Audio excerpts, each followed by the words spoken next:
I see in the recent templates, is not in there, but people are confused by required language in the template in 2009. It says a copy of reports submitted to the NJDEP related to the environmental investigation for this site will be made available to the municipality upon the municipality's request.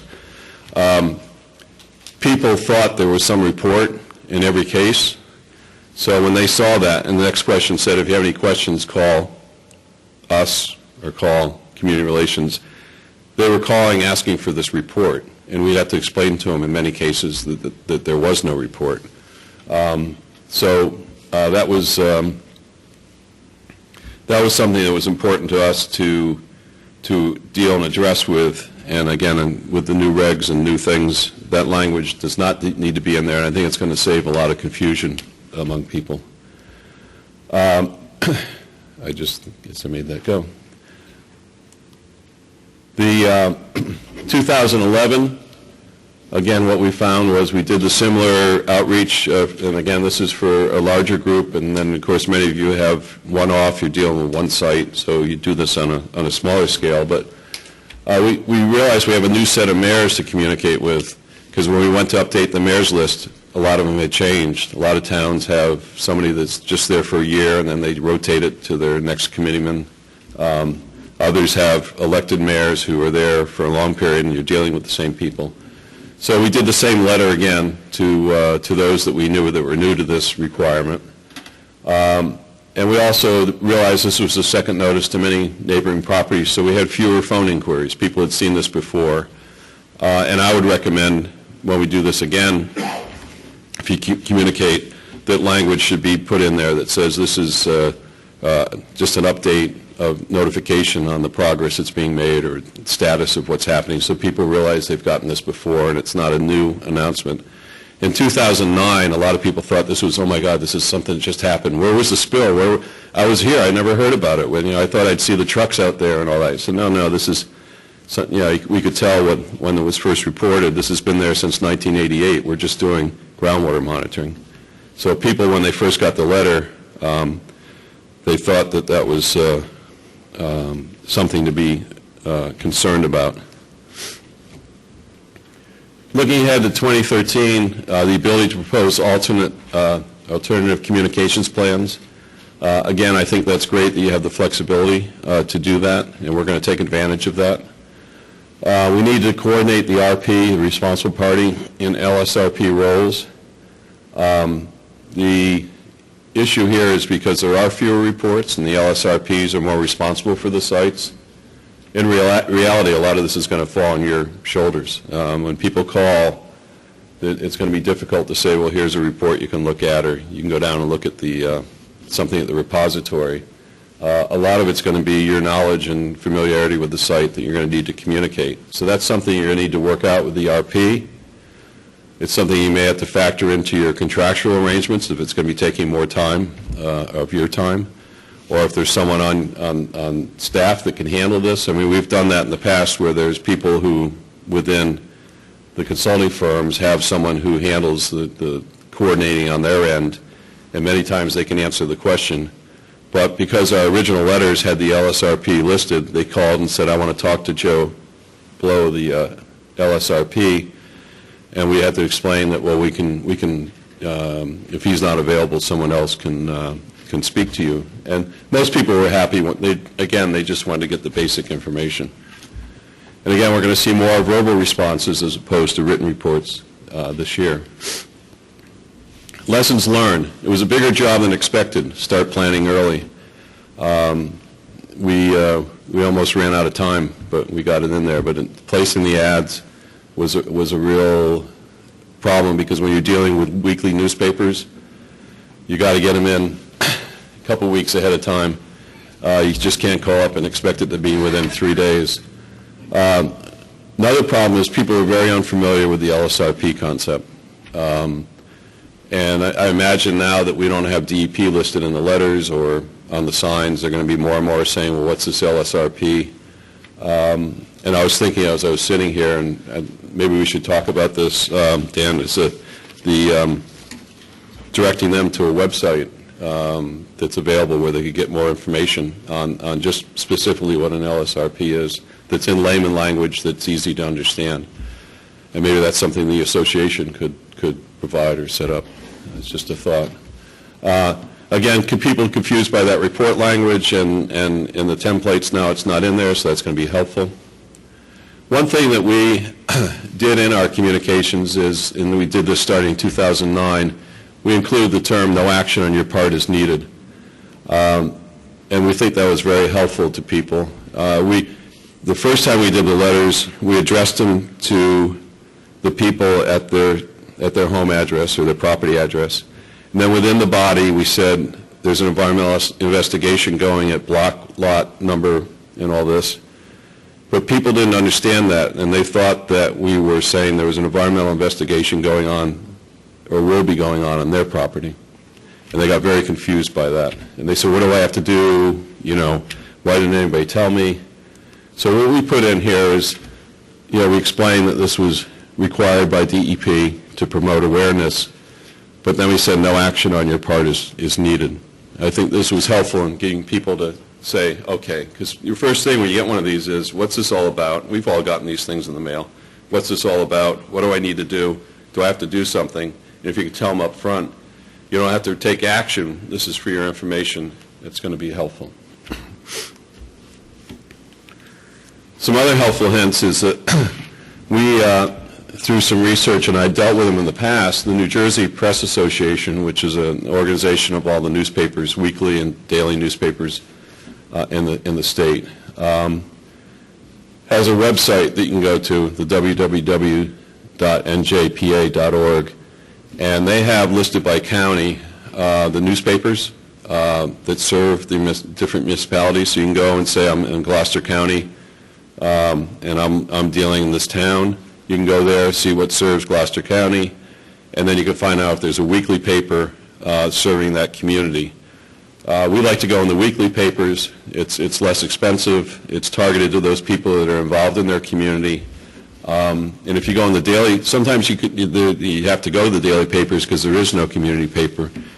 Yeah, I've been dealing with public relations for a long time in New Jersey, and it's amazing. Every year it's just fewer and fewer and fewer papers. When this used to be a state that had a wide range of community newspapers. But if you can go there, you can find out, you get the information, and then they have the people you can talk to at the advertising site. And they're also available to answer questions. If you have questions about, they have a kit to help you figure out ad page sizes and things like that. So that's a good site for you. The other thing we did was and this is something you may want to consider, because on the signs or in the letter we had an 800 number that they could call. And it doesn't have to be an 800 number. It can be a local number too. But we used a company called accessline.com, and they're on the web, but there's other competitors. But what you do is you get the number from them, and then you can program where you want those phone calls to go. You can have it go to your cell phone. You can program it so that it goes to somebody's desk in Houston or wherever you want it. And then you can set up on the computer that between 9 o'clock and 5 o'clock I want it to go to this number. After 5 o'clock I want it to go into a voicemail. If there is a voicemail left, I want you to send an email to my phone to let me know that someone left a message. And then you can actually go on and press it and you can hear the message. It's kind of a neat thing. It's not that expensive, but it gives you one point of access, and then it gives you or the responsible party the ability to switch the calls to whoever they want to have responsible, but it's seamless to the public, so you're not changing phone numbers on the signs or some LSRPs getting all the phone calls. You could even have a switchboard where, if you're calling about this site, press this button. If you're calling about this site, press this button. So it's something to consider. Again, suggestion improvements moving ahead, clarify or remove, and I suggest remove about the reports to the municipality. Allow electronic filing of copies and letters and fact sheets. There was a lot of paperwork required, originally, and I know you're trying to get more electronic going. One of the things with the ad placement, and this goes into the timing, the requirement that they call it tear sheets, but what it is the newspaper will provide you an actual copy of the ad that appeared, and they tear it out in the newspaper and they mail it to you. It's called a tear sheet. But that's kind of certifies that your ad appeared on a certain date. And we had a problem getting all those in time to meet the requirement to file with the department. And we think if you could, either have copies of the ads or the fact that here's an invoice from the newspaper saying that this ad was placed on such and such a date, that would be helpful in the electronic filing. Use some more layman-friendly language. I would suggest you use a cover letter and then attach all the technical data, and I think we mentioned that in the DEP slides as well. And then in the future, as we move ahead, use of email and websites for notification and handling inquiries. More and more people are going towards that. They're familiar with that. Again, in your letters, you could provide an email site for inquiry, and it may cut down on some of the phone calls. So those are my suggestions, and we've got a couple minutes for questions if you have any. Great, thank you so much, John. And I'd like to just take a second to apologize to the people on the web.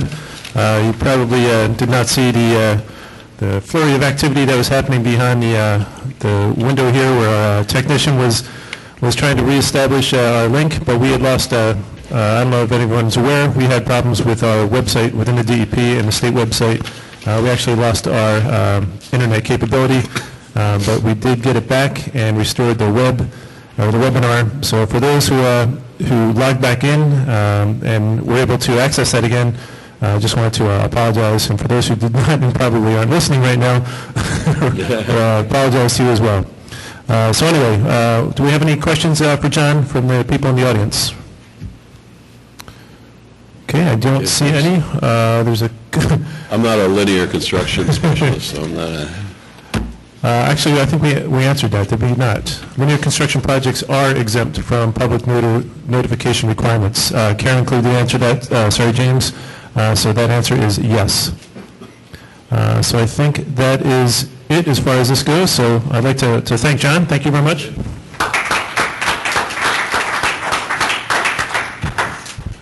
And again, we will be working, for the people on the webinar, working on our requirements to establish the web. Do we have another question? Did we miss something? Yeah, Oh, we do have a question. I'm sorry. Go ahead. Is there any frequently asked questions that could be... Is that on? I'm sorry, I didn't hear it. Let me just make sure. Is there... Here, try this.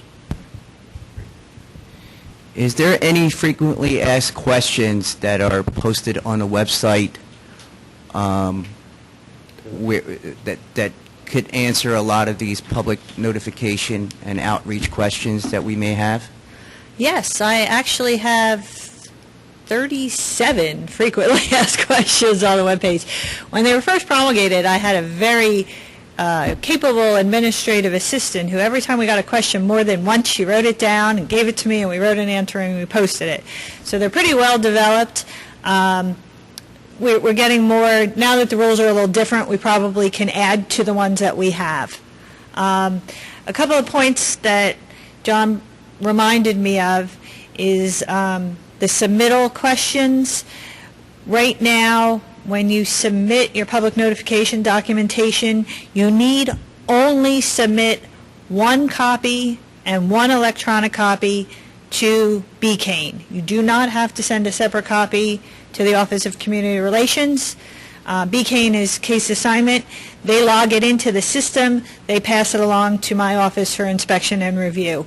So that did remind me of that when John was talking about the paper submittals. Eventually, we do hope to go to electronic. Also, alternative plans need no pre-approval. So if you want to do an alternative plan that better fits the needs of the community, we would encourage that. Obviously, listservs and web pages are good options going forward, but please keep in mind that not all people use computers. My My mom is a very smart woman, but refuses to touch a computer. So to keep in mind, the older generations sometimes are not internet savvy, but it is an option if you know you have a kind of well-wired community that is interested in the site. So that didn't answer that question exactly, but I thought I'd use the opportunity to clarify some other issues. I do have a follow-up question. Would you, in the future, consider having case-specific site questions answered by RPs? Well, already in the rules is the requirement for an RP to respond to a public inquiry. So, I'm talking about more on the web. oh. So that it would be more efficient and easier for an interested party to get an answer?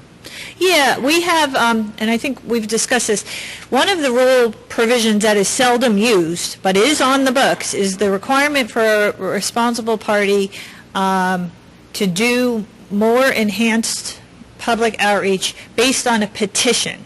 This petition has to be signed by 25 people who live or work in the vicinity of the site. If we at the DEP receive that petition, then we can require the remediating party to do more. One of the options, and the rule is non-specific. It's establish a repository, newspaper ads. These are just examples. But the rule was left non-specific, so we can require the remediating party to provide that information in a forum that best fits the community needs. So if a web page where frequently asked questions are posted is what the petitioners ask for, then we can go to the responsible party and, if it makes sense, require it. And something that maybe we can consider is having a integrated and centralized information center for specific sites. Yeah, that's a good idea. These fact sheets or frequently asked questions would have their answers right there. We do have, for some of the more high-profile cases, especially publicly funded cases where we've spent tax dollars to remediate because the responsible party was unwilling or unable to complete a remediation, and there was a significant public health threat. We do exactly that. We have a site list, and the site list is organized by county and municipality, and under each site is a link to whatever documents are available. So sometimes it's a fact sheet, sometimes it's FAQs relative to that site, but again, most of the sites on that particular list with those links are publicly funded. We have developed internally that information because we're spending public dollars. We want to be as transparent as possible. But we could also do that for RP cases as well. In fact, DuPont Pompton Lakes, another high-profile case that has a lot of public community concern, we have done exactly that. It's like an electronic repository, essentially. Yeah, did that answer your question? Okay, great. We have one from the web. It says, I understand there is a link to an important 5-page public notification summary, but it's a bit hard to find on the website. Can you explain where to find this web link? I don't know. I'm not entirely sure I understand what document you're talking about. We have the guidance document up, and we have the FAQs up, but I'm not sure if either one of those is 5 pages.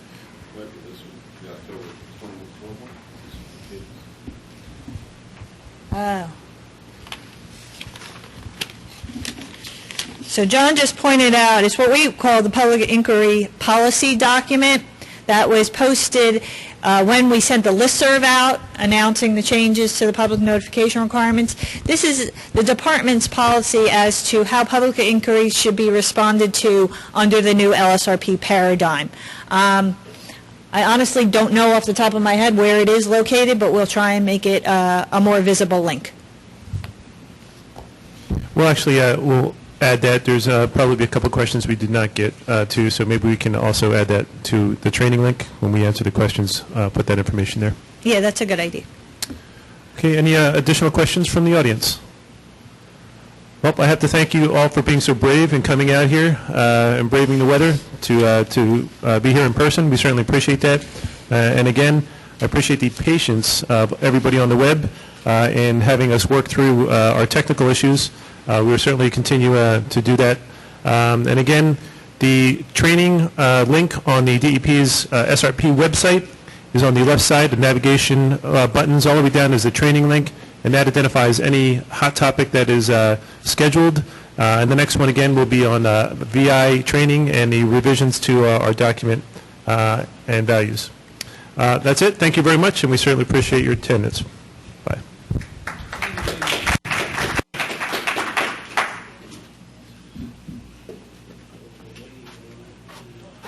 Thank you so much for No problem.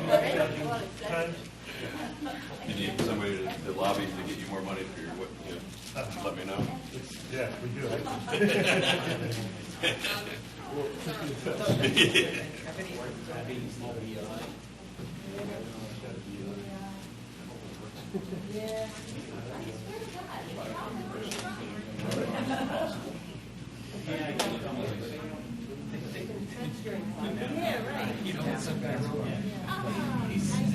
Thank you for coming and taking your time, or even the cold. So, yeah, I understand you're making that process again. You should have worn this thing. It wasn't very good. He's getting loud.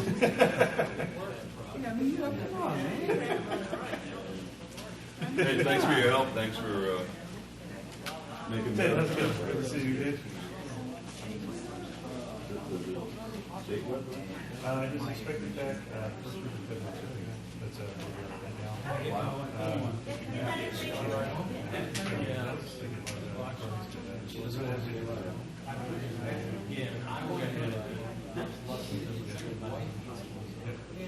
Yeah, so I really didn't want to think about it.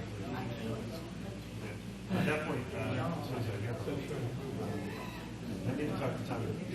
He's not going up to shepherding that through formation.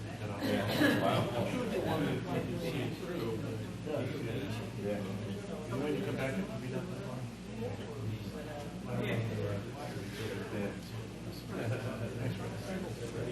Well, thanks. I'm so sorry. No, that's okay. Thank It you was good. so Yeah, much. thanks. Yeah. And I know it didn't seem like a lot of participation, but No, the webinar yeah. is fine. Yeah, that's great. Yeah.